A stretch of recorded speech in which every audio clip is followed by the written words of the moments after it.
QuickBooks Online 2025, entering a sales receipt form when we receive payment at the same point in time we make the sale. For example, when we're at a cash register situation. Get ready and some coffee because we're learning how to save time with QuickBooks Online 2025. Here we are in our QuickBooks Online Get Great Guitars 2025 project file we set up in a prior presentation. Let's open those major financial statement reports up. The reports on the left-hand side in the standard reports favorites section.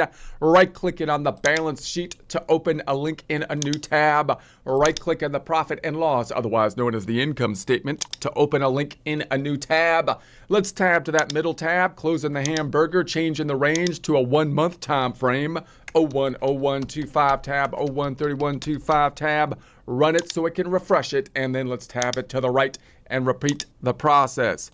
Closing the hamburger, ranging to the changing, 010125 tab, 013125 tab. Run it, refresh it again. Let's tab to the middle. Remembering a quick recap of our project, we set up a new company file. We entered beginning balances as though they came in from a prior accounting system. We did then transactions typical to a new business being set up, one that needs capital, other words, cash. That could come from the owner, so we did a deposit form coming from the owner, or a loan possibly, so we had a deposit from a loan.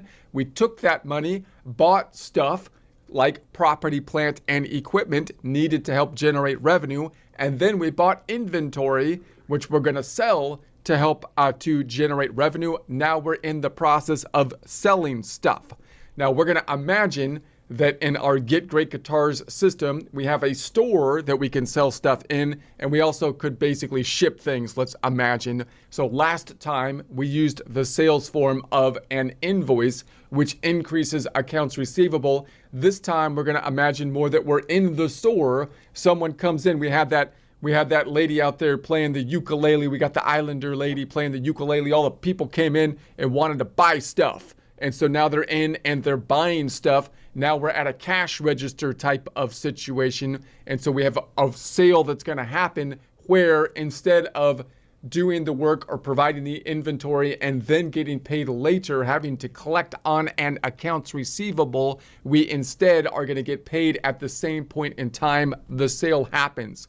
Now, I do want to point out here that when you're thinking about the accrual system, remember that when we think of an accrual system, it only has a difference from accrual to cash basis if there's a difference on the revenue side we're talking now as to when we earn the revenue and when we're going to be getting paid. Otherwise, you can call it a cash-based system or an accrual-based system because both of them are going to record the same transaction at the same point in time. In other words, if I make a sale at a cash register, I'm going to get paid at the same point in time I do the work, which in our case is giving the inventory. Therefore, if I'm on a cash-based system, I'm going to record the revenue at the point in time we make the sale.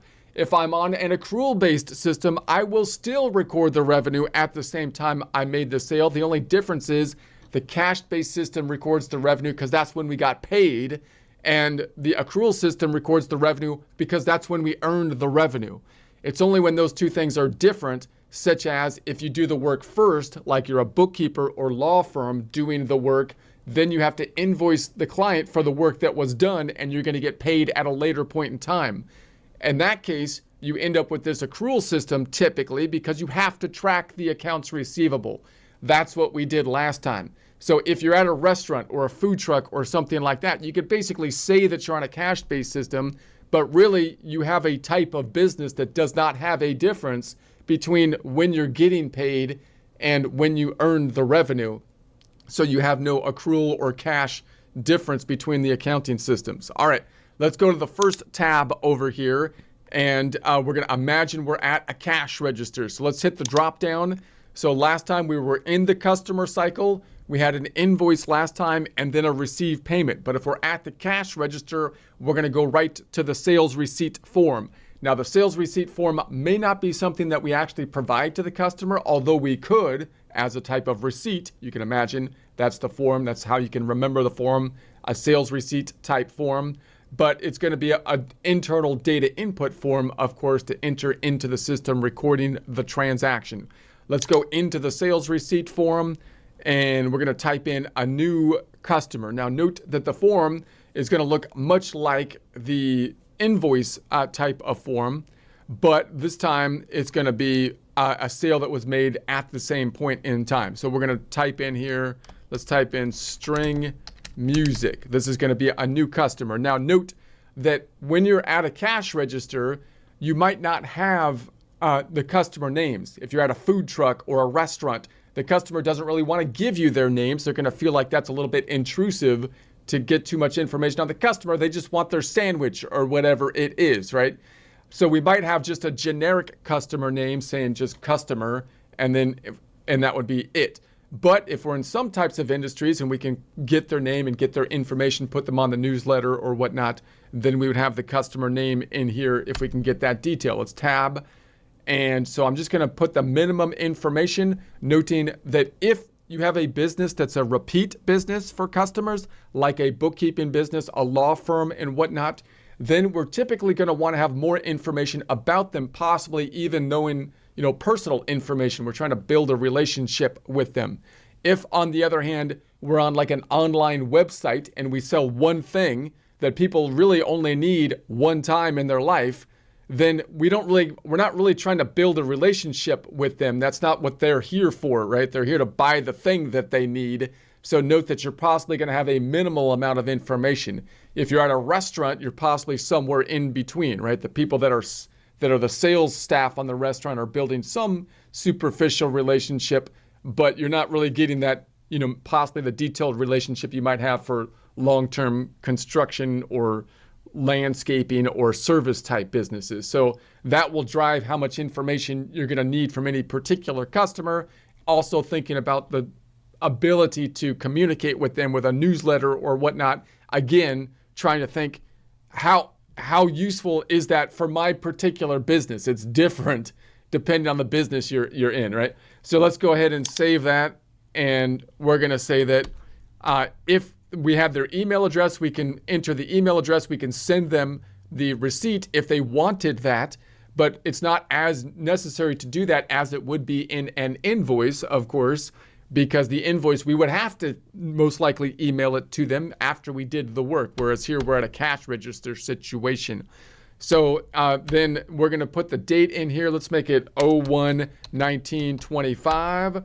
And then it's going to create the sales receipt number automatically. I'm just going to let that generate automatically. Location will keep the same at our store location, which is necessary if you're calculating the consumption tax or sales tax, which in the United States is broken out by location. And then the payment method. How are they paying us? Noting that if we're at a cash register, we have different options on how they can pay us, of course. So it's more likely that we might be in a situation where we could get cash, although even in that situation, cash is becoming less common. But it still could be a good situation, because if you get cash payments, then you don't have to deal with the fees that you often deal with financial institutions. So cash is still a nice one, but obviously government regulations seem like they're kind of cracking down. I still think the crackdown on COVID was against all cash-based business, right? They went after the nail salons, they went after the restaurants. So that's my conspiracy. They don't like cash. They want the audit trail, right? So all the massage parlors and the nail salons, they got hit on the. Anyway, that's my theory. But so you could then of course get credit cards. Now note that the credit card is something that you would have to set up for the payment options to receive the credit cards. And of course, there's typically going to be a fee with the credit cards. So there's always going to be a trade-off in terms of the ease of payment, more payment types that you can receive, and the fees, the cost of the more payment types. Also, if I have a credit card situation, then the third-party bank is going to be grouping the credit cards in such a way that it muddies up my accounting system a little bit. You could have other payment types, such as receiving, PayPal payments, or receiving electronic transfers. You could try to set up some type of electronic transfer system as well, possibly, which could be maybe less fees if you can get electronic payments than, say, a credit card. But let's just say that we're going to choose cash here, And then if there was a reference number, we can add it, such as if we have a check, for example. Now, once again, we have the option, just like when we did the invoice and then the receive payment. And when we had the receive payment, so last time, let me show you on a flow chart. This is a desktop flow chart, but I know we're in the online system. It's just a flow chart. So we had the invoice and then we had the receive payment. At the point in time we had the receive payment, we had that question of, should I use this form as a deposit form, put it directly into the checking account, or should I put it into a clearing account, making it easier for me to group the payments? In the cash receipt system, we have the same kind of problem. We're at the same point where we're receiving the payment. And the question is going to be, once again, do I want to put the sales receipt directly into the checking account or into a clearing account? Now, when you're at a cash register, it's even more likely that you're going to need to use some kind of clearing account system. Why?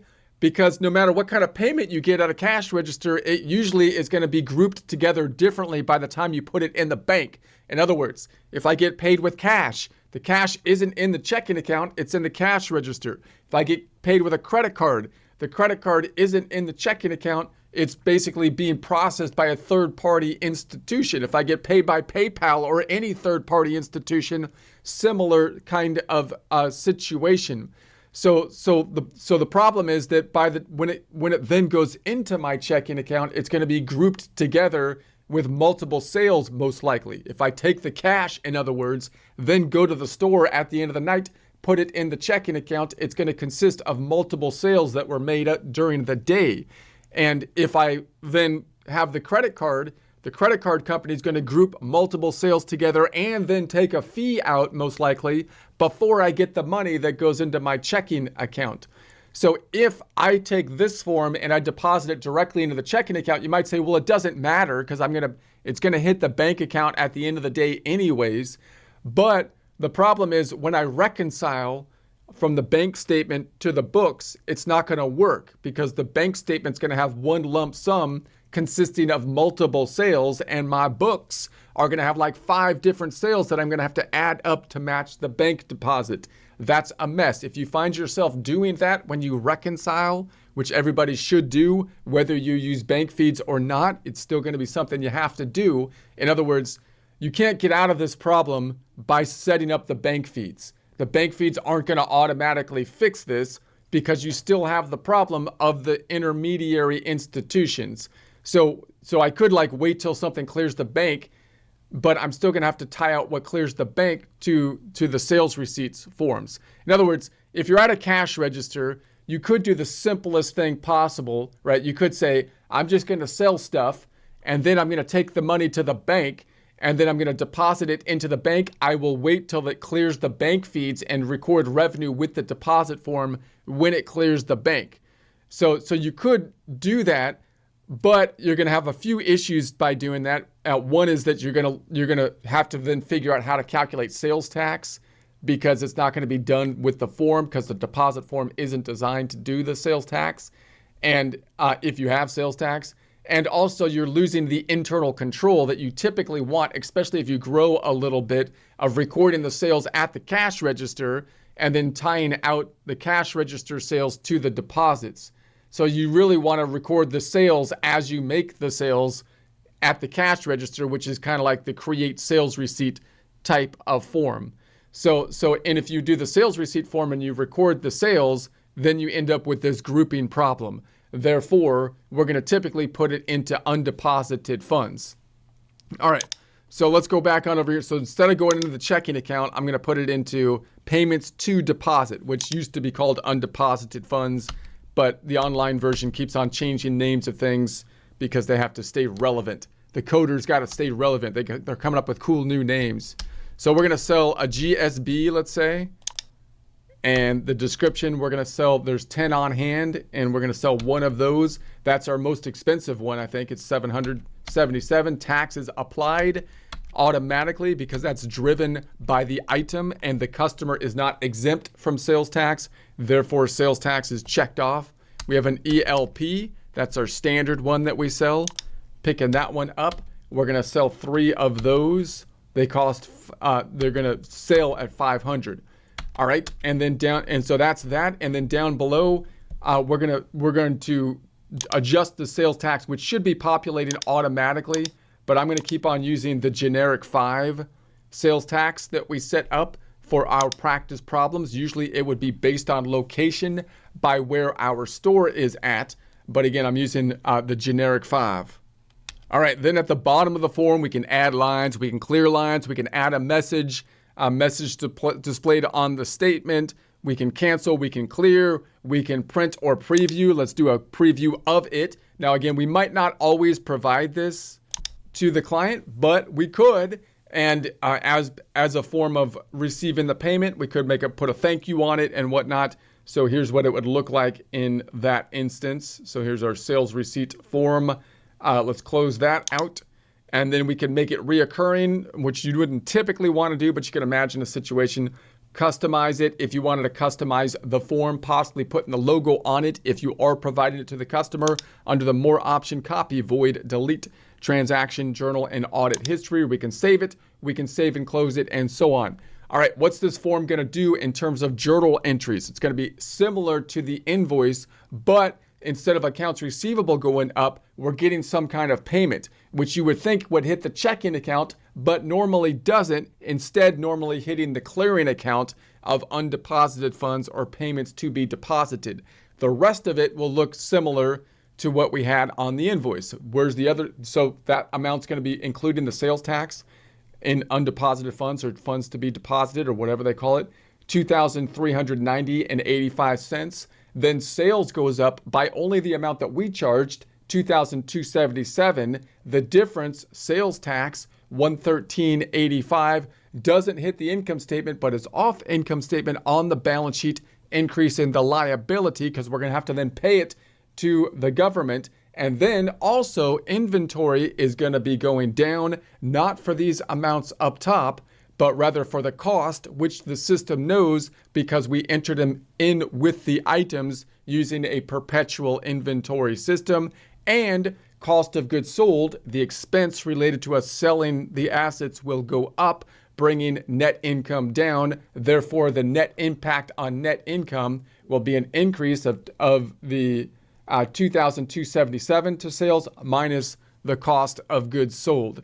Also, we're going to have the subledger for inventory that will be tracking not only the dollar amounts, but the unit amounts of the inventory that will be impacted. So kind of a lot going on, even though you can imagine the data input being done even by the customer like it would at a store or like a supermarket. The customer just scans it and all that is happening. This is all they see, but all that is happening if the system is set up properly. All right, so let's save it and close it, and then we'll check it out. Save it and close it. Let's go to the balance sheet and run it to refresh it. And then it didn't go into the checking account. It went into, once again, the payments to deposit, the clearing account, not to be confused with temporary accounts, which are the income statement accounts. There's the sales receipt form, $2,390.85. If I go into that, then we can see that that's the total amount, which includes the sales tax. Now, by the way, you might be saying, why don't I record the revenue at $2,390.85? Remember, the idea here is that the government is kind of taxed. You can debate. It's a debate from an economic standpoint. Who is really getting taxed here? Is it the business or is it the customer, right? Because you can imagine, yeah, the business is the one paying the tax. So they had to increase their sales by the $113.85. So why don't I record revenue of $2,390.85 and then subtract the expense of the sales tax, which is a business expense of the $113.85, the net then being the same. But the government wants to say, no, the tax isn't on the business. The tax is on the customer. The tax is on the customer. It's just that the business has to be our tax collector. We made them our little tax collector. And so you have to do our dirty work. So the argument, so again, you can argue either way from an economic standpoint, but from the standpoint of the government, they're trying to say, no, it's not on, this isn't hurting the business at all. It's a tax on the customer and the business is just the tax collector. Therefore, it's not going to include in revenue. It's going to be off income statement, the tax side. All right, let's close this out and then go back. And then we're going to go to the right and run it again. And so in the sales area, if we go into the sales area, we see then we have our sales item, these two items now on there for the amounts of the cost, not including sales tax. Let's go back. Where's the sales tax? If I go back to the balance sheet, it's going to be on the liability side under who we pay it to. You would think it would be called like sales tax payable or something, but they put it under the people we have to pay, the government. The government's shaking you down. Where's my protection? I'm paying for my protection. Get those cops out there protecting my store, for crying out loud. Where's my money going? Where's my money going? It's ridiculous. Anyway, other than that, we've got the inventory. If we go into the inventory, we're going to go down and say inventory is going down. So inventory goes down by these two amounts, which aren't actually on the sales receipt, because those are the cost. So the system knows about it because of the item, but it's not on the sales receipt because we don't want to give the cost to the customer on the sales receipt. So then we go back up top. And then if I go to the profit and loss, also in the cost of goods sold, going into the cost of goods sold, we see then the sales receipt form for the cost of goods sold. Okay, so that's the whole transaction. Also, though, if I go back to the balance sheet, the inventory is going to have a subsidiary and subledger breaking out not just by dollar amount, but by unit of inventory tracked on a perpetual inventory system. Let's go back to the first tab and check that out. Reports. And then I'm going to try to find it down here. They put it under the sales area. I want this one, the inventory valuation. Let's do the summary. Inventory valuation summary. Right click, open in a new tab to check it out. See what's happening with it, what's going on with that thing. Let's close up the ham boogie and let's put the range 01, 01, 01, 31, 01, 31, 25. Run it so it can refresh it. So here's the quantities. Here's the dollar amount. The quantities have changed. The dollar amount should still tie out to what's on the balance sheet because it's basically a subledger. 38,878 back to the balance sheet. 38,878 looks mooey. B to the N. BN. Now note that we don't have to track the accounts receivable internally now. So that means that the internal tracking system, the sales tab, isn't as important.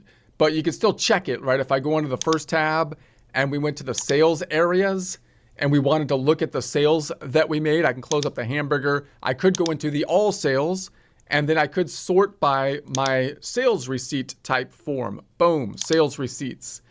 And so there's going to be our sales receipt and all status versus voided. So there's those items. And then I could go into the customers and I could check out the customer that we made a sale to. Notice we're not tracking the sales receipt up top in our filters as readily because they already paid us. We don't have to collect on them. But I could, if I have added the customers, go into the customer detail. And who was this? We did music stuff store, was it? Is that the one we did a sales receipt? No, let's go back. Which one was it? Oh, string music, wasn't it? String music. Let's go into that one. And then we still can see the detail down here. Now remember that if you're at a cash register, you might not be entering the customers. You might just have one generic customer called cash register or something, because you're not going to get the customer information on each sale. But if you are, then you could still track this information, although you're possibly not going to spend a lot of time in here unless they have a problem or an issue about a particular sale, because again, you're not worrying about collecting on the money because you already collected. If they didn't pay you, you don't get your guitar. If you don't pay me right now, you don't get your food, right? So you already got paid, so you don't have to worry about the tracking, which is nice. Okay, one other thing to point out, on the balance sheet, we put the money not into the checking account, but into the payments to deposit. So in our case, that's because we have it in the cash register, or if it was a credit card sale, it's in the third-party institution. It hasn't hit basically our bank account. At the end of the night, I'm going to get my bouncers and whatnot, and we're going to go take that money to the store, braving the trek with all the crazy people out there trying to rob you and whatnot. But when I deposit it, it's going to group all the deposits together at one time, at which point we will transfer the money from the payment to the clearing account to the checking account. So let's go back to the first tab. How would we do that? You're going to go into the plus button, into the bank deposit, and then we can choose multiple items here that are now representing that balance that's in the undeposited funds, so that when it hits the checking account, it'll be grouped together in the same formatting that will be on the bank statement, making the bank reconciliation, whether we use bank feeds or not, easier. Let's close this up. We're going to then say do another one. Otra vez, another time, por favor. Let's hit the plus button and another sales receipt. We're at our cash register. Sales receipt. This time we're going to make a new customer, Sam the Guitar Man.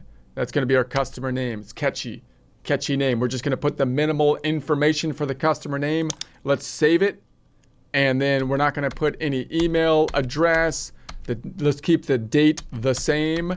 We're going to scroll down or tab on down to the payment method. Once again, I'm going to assume it's cash. If it was a credit card or whatnot, it would basically be the same, in that we're going to be putting it in the payment to deposit. Noting that this field over here doesn't really change the transaction at all, really, but it gives us another kind of searching field that might help us if we have a problem. In other words, if I had some payments that were cash payments and some that were credit cards, I might put them both in the payments to deposit area.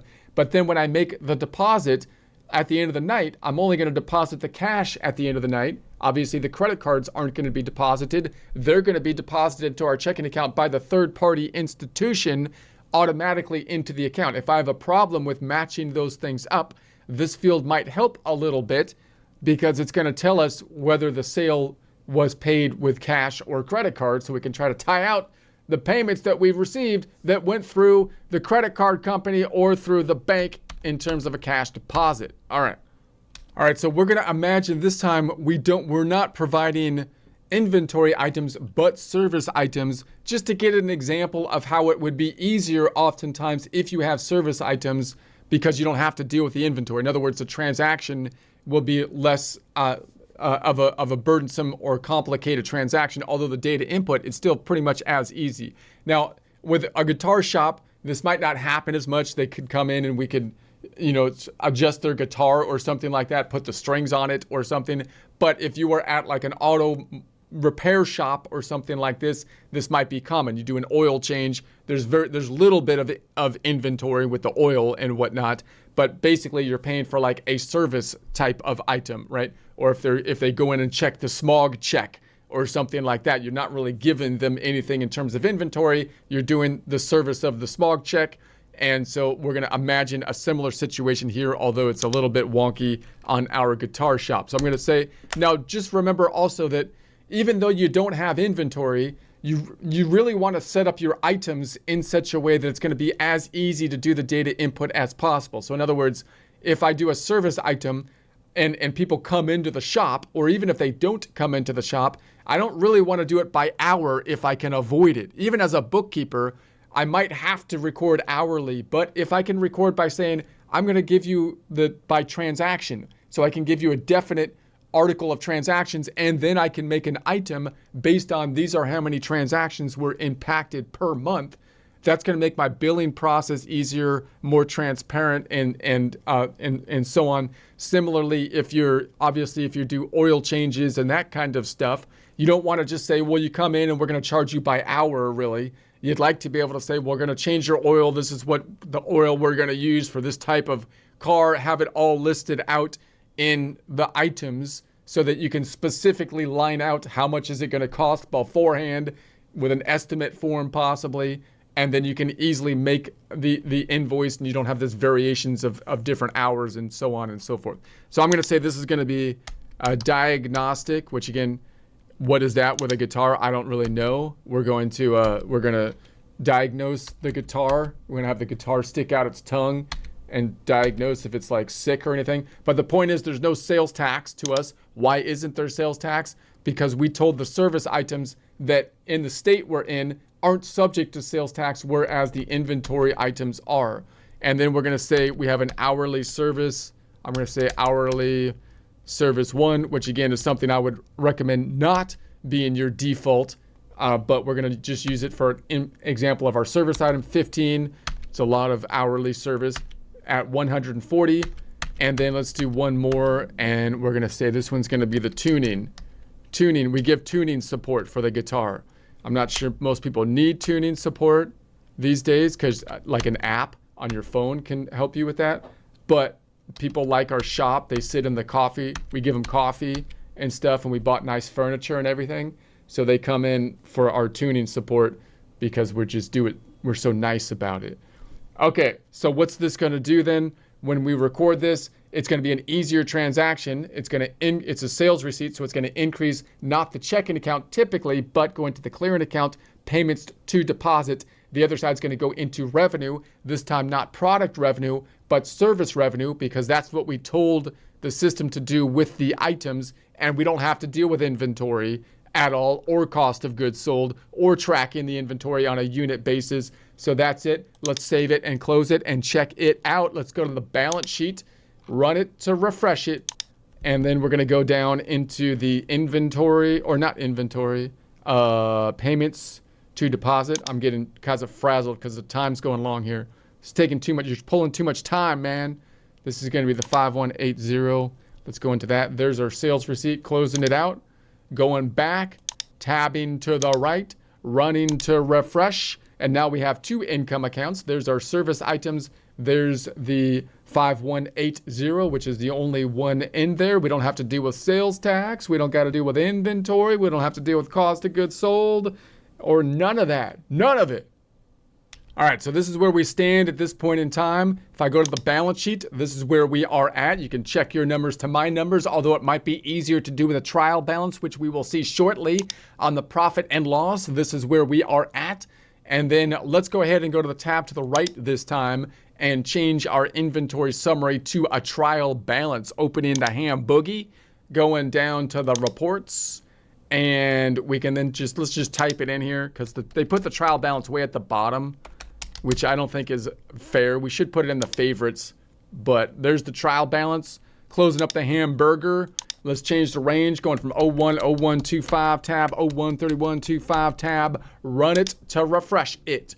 So this is what we have thus far. You can check your numbers to our numbers. If your numbers match out to our numbers, great. If not, try increasing the date to a later date that might encompass the current date and see if anything changes. If it does, then drill down on that number to the source document, possibly a sales receipt this time, and change the date to something within or before January 1st, 2025, and see if that fixes it. If not, we will do transaction reports at the end of the data input for the month, which might help to fix things up. Now, remember that this is basically the balance sheet on top of the income statement. So these are going to be boom, boom, boom down here. Assets, liabilities start here. This is a contra asset. Liabilities start at accounts payable down to here. And then we've got, we've got equity, which is going to be the opening balance equity. And then owner's equity, that's still equity, and owner's equity. And then sales. 10,107, 5180, and the cost of goods sold. Now, if I pull out the trusty calculator just to get a feel of this report, pulling out the trusty calculator for calculations. If I go down below, we got the 10,107 plus the 5180 on the income minus the 8062. That's our net income. Net income, we can see on the income statement, 7225, and that's going to be over here. Okay, so there's the 7225, boom. And so now, if I change the date, not to the next month, but to the next year, this will roll into equity. So if I was to change like from this 2026 tab and 2026 tab, this then will roll into to the equity, which is in owner's equity. Income statements have disappeared. Similarly, on the balance sheet over here, there's our net income. if I change the date not to the next month but to the next year, it would roll in once again to equity. So let's run it. You can see that's how the income statement closes out. That's the closing process, which QuickBooks doesn't do on a monthly basis. Remember, basically does it automatically for you, but the downside of that is it does it only kind of like on a yearly basis. If you want to do it on a monthly basis, you're going to have to do some exporting to Excel or something. Let's go back on over and bring it back to our current time frame, 01/01/25 tab, 01/31/25 tab, run it to refresh it. This is where we stand. There's our two legs, our debit and our credit leg that we're standing on. And I think we're standing strong on our two legs right now, and we'll continue strengthening our legs in future presentations as the business grows.